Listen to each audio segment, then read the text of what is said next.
जय श्री राम। कैसे हैं आदरणीय मित्र आप? मैं लक्ष्मीपुत्र डॉक्टर कुमार गणेश जयपुर बीकानेर से प्रणाम। हाजिर हूँ आज का नया किस्सा लेकर। और जाहिर बात है कि भाई हर वीडियो में नया किस्सा ही तो लाता हूँ, पुराना कौन सा लाता हूँ, है ना? तो आज आपको एक नए सिस्टम से परिचित करवाता हूँ। नहीं, ये जो कंप्यूटर वगैरह वाले, इनकी भाषा में तो सिस्टम कहते हैं, कंप्यूटर को, डेस्कटॉप को या उसको लैपटॉप को, इसी को कहते हैं क्या? और प्रशासन वाले जो हैं वो सिस्टम प्रशासन को कहते हैं। हर जगह अलग-अलग तरीका है। इस सिस्टम शब्द का मतलब वैसे तो व्यवस्था है, लेकिन सब अपने-अपने हिसाब से इसे काम लेते हैं। मैं आपको बताने जा रहा हूँ एक ऐसे सिस्टम के बारे में जो हिंदी सिनेमा चला रहा है। लेकिन वो बताऊँ उससे पहले कि आपने अगर अभी भी चैनल सब्सक्राइब नहीं किया तो कर लीजिए और बेल आइकन यानी घंटी का चिन्ह दबा दीजिए। इस वीडियो को लाइक कीजिए, आगे बढ़ाइए। हाँ भाई, ये तो ऑक्सीजन है ना जो आपकी तरफ से मिलती रहेगी चैनल को, तभी पार पड़ेगी। तो देखिए, आज आप देख रहे हैं कि भूल भुलैया जो 3 आई उसके बाद में बोले साहब कार्तिक आर्यन इतने करोड़ ले रहे हैं, शाहरुख खान इतने करोड़ ले रहे हैं और जाट की सफलता के बाद में सनी देओल ने गदर 2 के बाद इतने, और अब जाट के बाद में इतने करोड़ लेने शुरू कर दिए। और डिप्लोमेट के लिए जॉन अब्राहम ने इतने करोड़ लिए और अक्षय कुमार फला फ़िल्म के लिए इतने करोड़ लेते हैं। मतलब ये सारी बातें, कोई 50 करोड़, 60 करोड़, 80 करोड़, 100 करोड़, पता नहीं क्या कितनी सच्चाई है, लेकिन ये तो अवश्य है। आंकड़ा भले ही 100 करोड़ नहीं, 80 करोड़ और 60 करोड़, पर इतनी बड़ी रकमें ये लोग लेते तो हैं। क्योंकि कहा जाता है ना, स्टार हैं, सुपरस्टार है। अब देखिए, पिछले कुछ दशकों से हिंदी सिनेमा में ये सुपरस्टार और स्टार शब्द तो भ्रष्ट हो गया है। हालत ये हो जाती है कि अनन्या पांडे जैसों को भी, और ये जो छोरा है ना इब्राहिम अली खान, ऐसे लोगों को भी सुपरस्टार कह दिया जाता है, जिन बेचारों के अभी तक दूध के दांत भी नहीं टूटे। जिनकी फिल्मों ने सिनेमा घर में खिड़की का एबीसी भी ढंग से नहीं देखा। लेकिन खैर, स्टार सिस्टम तो है, सुपरस्टार सिस्टम भी है।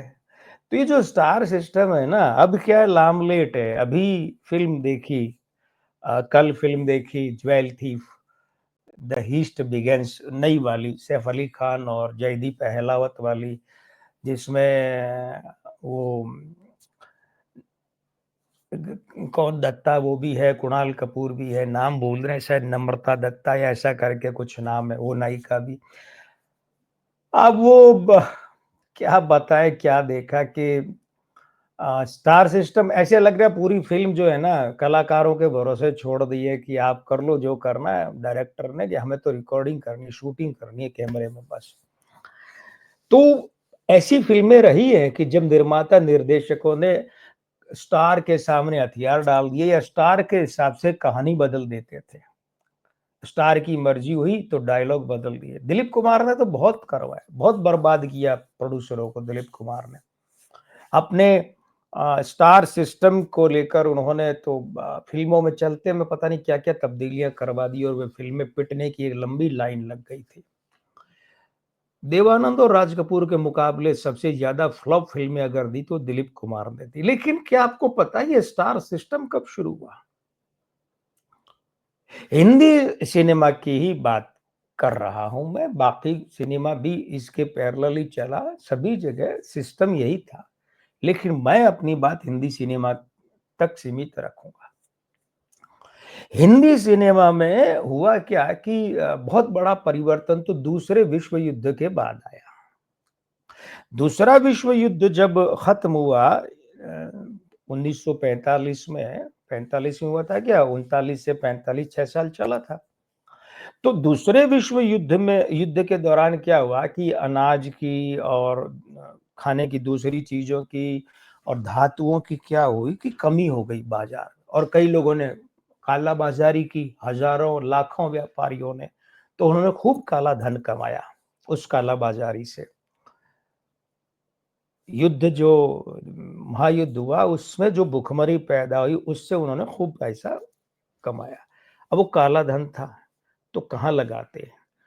तो उन्होंने फ़िल्मों में लगाना शुरू कर दिया, हिंदी फ़िल्मों में, पंजाबी फ़िल्मों में, लाहौर में, बंगाली फ़िल्मों में, कोलकाता में, इस तरीके से लगाना शुरू कर दिया। अच्छा, उससे पहले दूसरे विश्व युद्ध से पहले कंपनियाँ फ़िल्म बनाती थीं, अलग-अलग बैनर, कंपनियाँ, स्टूडियो बने हुए थे, वो बनाते। हालाँकि वो आज़ादी के बाद तक भी बनाते रहे, लेकिन उसके बाद वो सिस्टम बदल गया, मैं उसकी भी बात करूँगा। तो वो जो पहले क्या हुआ था कि कंपनियाँ अलग-अलग और कंपनियों के कर्मचारी बंधे होते थे। उदाहरण ले लेते हैं, जैसे बॉम्बे टॉकीज है, ठीक है? अब बॉम्बे टॉकीज ने अपने लेखक, गीतकार, निर्माता, निर्देशक जो हैं, निर्माता वही रहते थे, निर्देशक, कलाकार, संगीतकार, कहानी लेखक, पटकथा लेखक, कैमरामैन, ये सब एडिटर, संपादक, ये सब बंधे हुए मासिक वेतन वाले कर्मचारी थे। तो और वो उसी कंपनी के लिए काम करते, उसी स्टूडियो के लिए काम करते थे, दूसरे के लिए नहीं करते। ये सिस्टम बाद में भी कुछ वर्षों तक चला।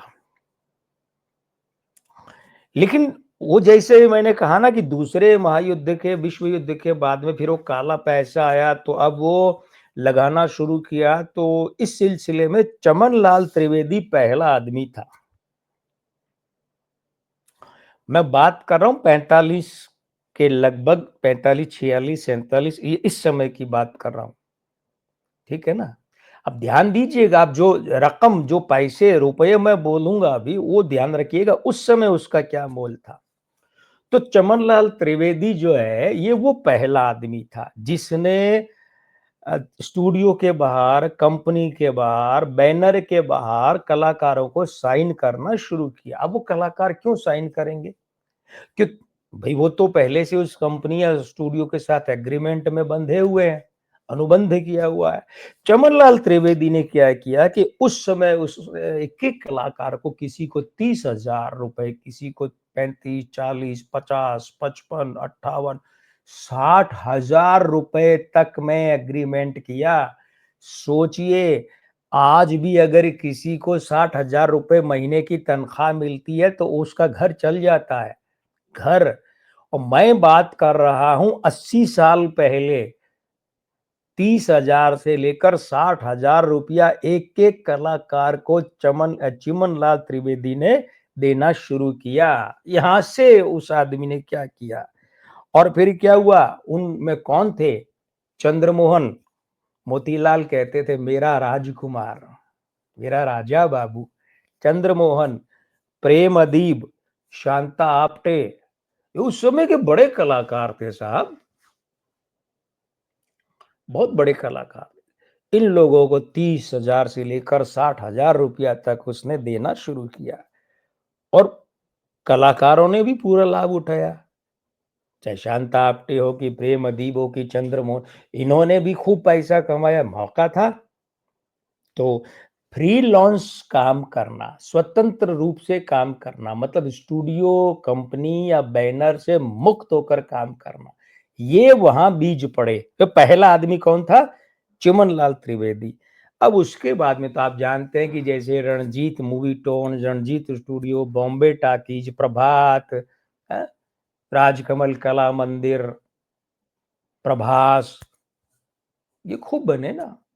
आर के स्टूडियो, महबूब प्रोडक्शंस, ये जो स्टूडियो बैनर बने, महबूब स्टूडियो, कमालिस्तान, बहुत बने साहब, प्रकाश पिक्चर्स, ये सब। तो अब जैसे उसके बाद अब आप समझेंगे कि उस वक्त का सबसे बड़ा स्टार सिस्टम का पेमेंट, यानी पैसे का भुगतान किसे मिला? चलिए सोचिए। मैं नाम गिनवाऊं? मोतीलाल? ना। चंद्रमोहन? ना। सोहराब मोदी? ना। प्रेमदीप? ना। पृथ्वीराज कपूर? ना। केएल सहगल? ना। जोहराबाई अंबाले वाली? ना। अमीरबाई कर्नाटकी? ना। जद्दनबाई की माता? ना। नसीम बानो की माता? ना। फिर कौन? फिर कौन? चलिए, मैं आपको बताता हूँ। रणजीत मूवी टोन के मालिक हुआ करते थे सेठ चंदूलाल शाह। इनके 2 स्टूडियो थे, रूपतारा स्टूडियो और रंजीत स्टूडियो, दोनों थे। तो रंजीत जो फ़िल्म कंपनी थी, उसके मालिक चंदूलाल शाह ने एक हीरोइन को साइन किया और उस हीरोइन का नाम था बीना। और पता है आपको कि वो कितने रुपयों में साइन किया था सेठ चंदूलाल ने? 1 लाख रुपये। 1 लाख रुपए उन्होंने बीना को दिए अपनी फ़िल्म में रोल करने के लिए, और मैं बात कर रहा हूँ 80 साल, 78 साल पहले की। तब 1 लाख रुपया कितना होता था अंदाज़ा लगाइए, आज के कितने करोड़ होते हैं? हुँ, 100 करोड़ नहीं तो 50 करोड़ तो होंगे ही होंगे। अब ये मेरा ज्ञान कमज़ोर है, आप आइडिया लगाइए, गणित कीजिए कैलकुलेटर पर।